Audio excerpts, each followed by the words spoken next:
You can hang that wet cloak on the rack to your left.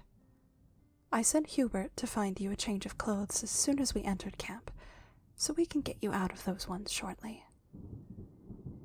For now, please, have a seat. I'm sure you have many questions.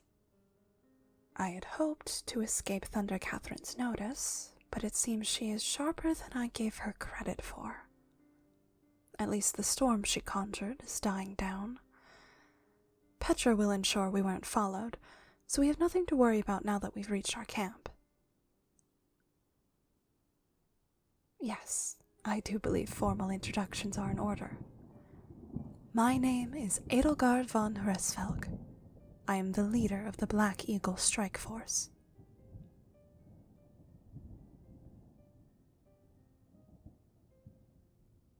So you've heard of us? I hadn't been sure how much you knew of current events, given your imprisonment.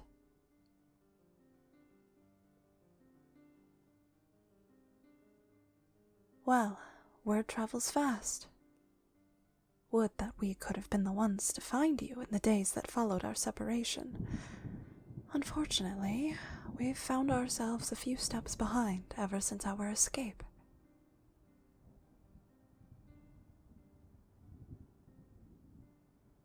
It was Linhart who found you. That is to say, he came across evidence of your existence, and we traced your whereabouts to that castle. You've already met the man who freed you from the dungeon, Ferdinand.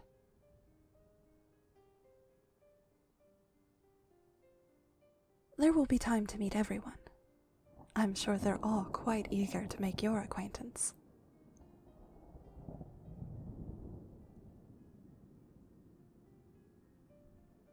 How much do you know about our cause?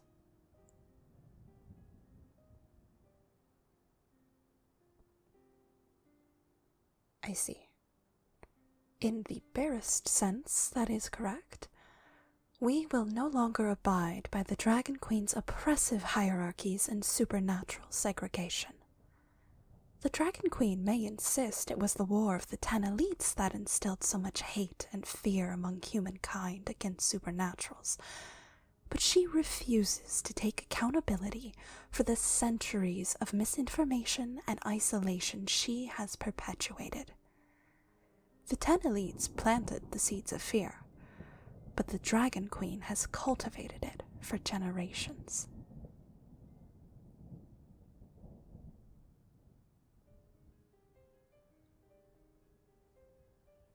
She may paint us as anarchists, but our ultimate goal is unity.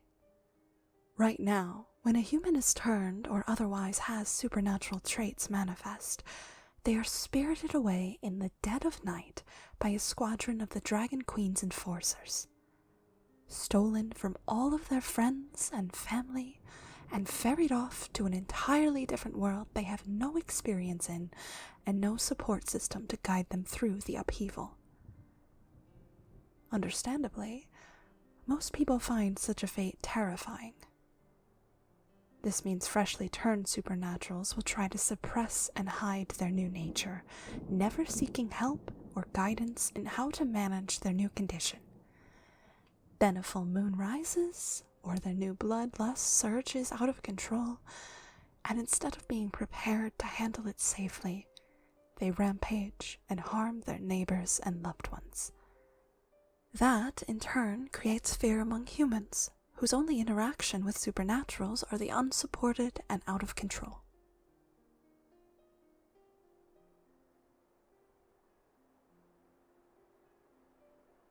For their own good.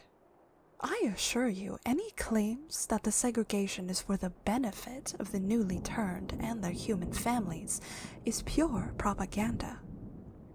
Humans are terrified of even being in the same room as a supernatural, because all it takes is one bite to end life as they know it. The fear of violence and death is only exacerbated by the fear of being stolen away in the dead of night. In a world without separations, there would be no need to remove anyone from their homes. They would no longer need to feel so paranoid and suspicious.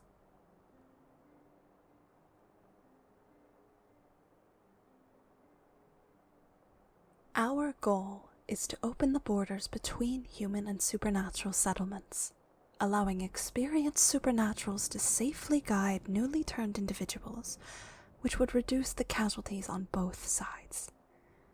It would also allow humans to see supernaturals living normal day-to-day lives so similar to theirs, and discover we really aren't all that different.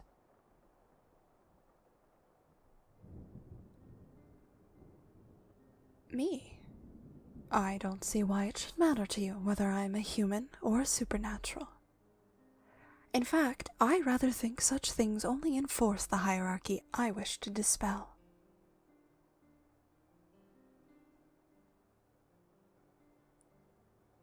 Rest assured, I am well acquainted with both sides of the kingdom.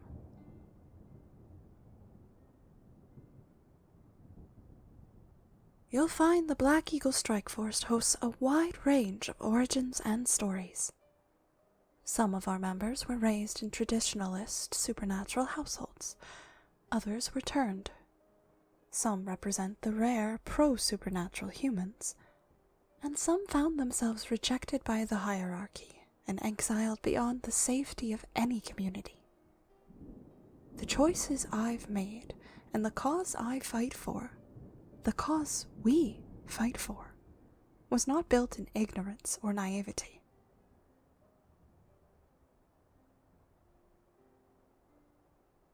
Everyone suffers under the current regime.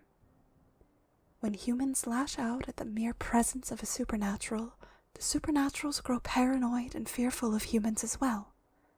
This leads to the abuse of the freshly turned when they're forced into established communities, as well as anyone who falls outside of traditions, such as vampires who prefer not to hunt others like prey.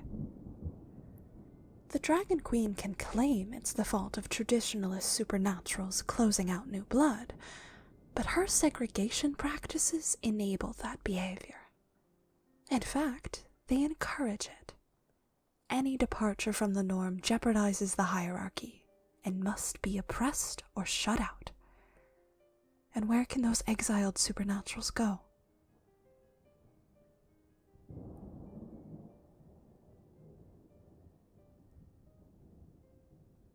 Not everyone is so lucky as to be found and supported by a benefactor. Many are left to fend for themselves, and more often, perish.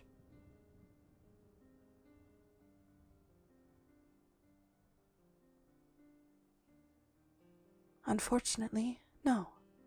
In the few instances where exiled supernaturals have banded together and pushed back against the traditionalists, the Dragon Queen has sent her forces in to squash the so-called rebellions before they can turn into all-out civil war.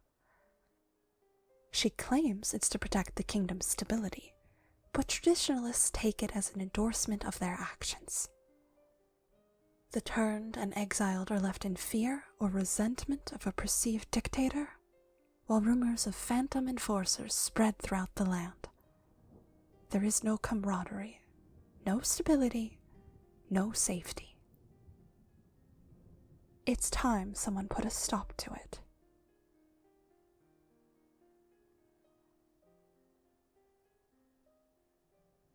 What do you mean, what does it have to do with you? You live in these lands.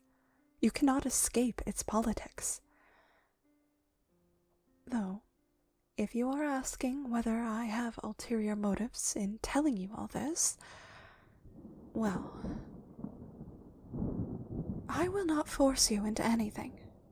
You should take some time to rest, and you're free to leave our camp whenever you wish.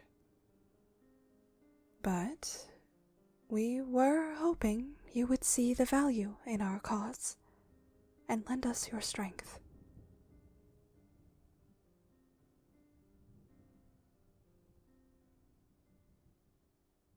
You're wise to downplay your abilities, but that isn't necessary. As I mentioned, Linhart discovered your existence, including your origins. We're well aware of your draconic nature. Shy of the few with Elmyran heritage in these lands, Any draconic blood is a rarity unheard of outside of the Dragon Queen's personal retinue. That is why your records caught our attention.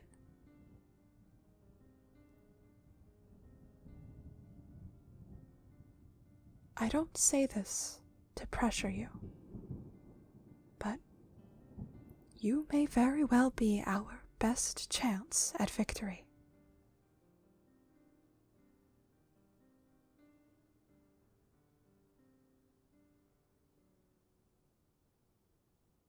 What do you mean? As far as I'm aware, we know everything, at least of how you came to have draconic blood. Is there something more I should know?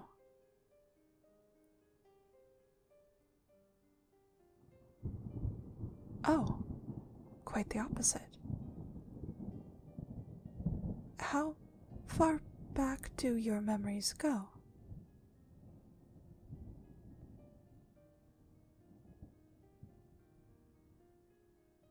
I see. So capture is all you've known. It's understandable you would have questions about where you came from. You were right. You were not born with this draconic nature. As for how you obtained it, it seems there was a near-fatal accident, in which you saved another's life nearly at the cost of your own, and in turn they saved yours with a donation of their blood.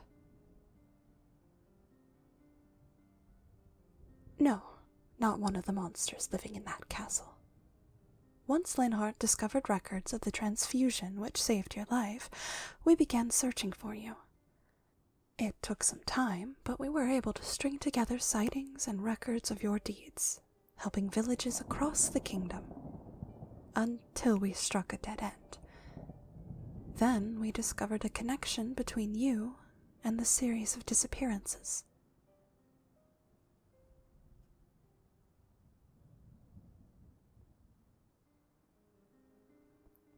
People have been going missing from villages across the kingdom, both human and supernatural. Many were last seen during daylight hours, which rules out vampire huntings and were rampages.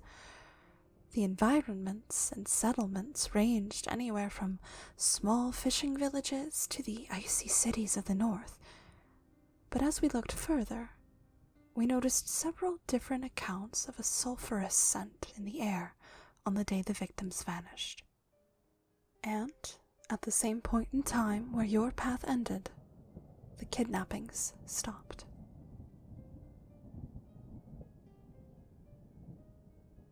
It didn't take long to work out why. We followed the path of sightings of you until it abruptly ended, and Petra was able to find the sulphurous residue of a warlock's magic in the area. From there, she and Dorothea communed with the forest, and all signs pointed toward that castle. They kidnapped you to use your rare blood as a power source for their dark magics.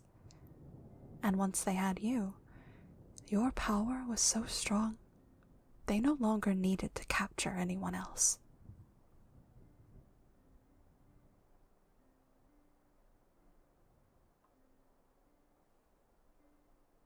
No one noticed because few opposed to their actions have ever left that castle.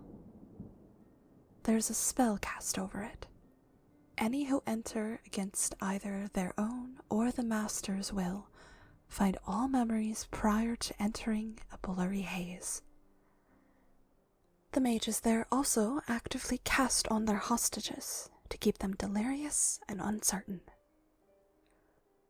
Traditionalists of the highest society are regularly invited to the hidden castle for masquerades, so these spells are meant to protect those high-profile guests, as well as the monsters hosting them.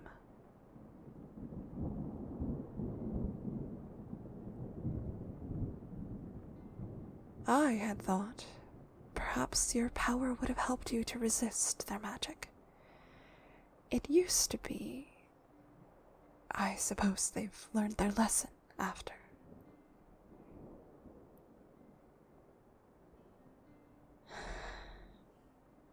You and I are not so different.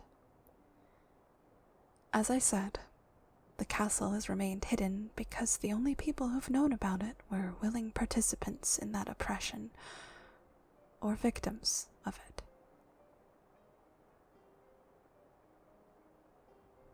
Yes. I do not know how long I was held there, but I was once a captive like you. Bringing down their operations is the second mission of the Black Eagle Strike Force.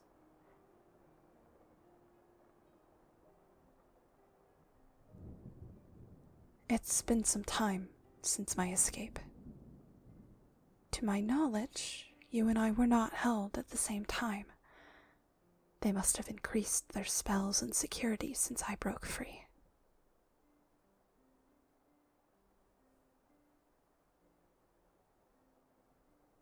Ferdinand comes from one such high society traditionalist family. Through those connections, he was able to obtain an invitation to their most recent masquerade. We used that opportunity to break into the dungeons and set you free. Unfortunately, he was noticed and followed.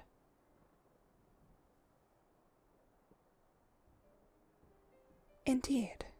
Luckily, we kept some of our members nearby and were able to rush in to assist him as he held the guards back. You were supposed to take the passageway to the left, where you would rendezvous with Dorothea and be led back out to safety. But in the chaos, you turned right instead, and we lost contact. We've been looking for you ever since.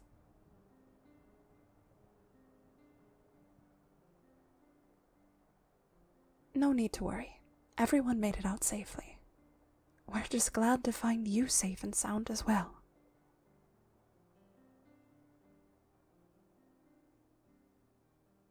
I have to imagine this is all a lot to take in. I know I've only answered a fraction of your questions, but there's no need to rush. You've been through quite a lot. I would never ask you to make a decision in such a state.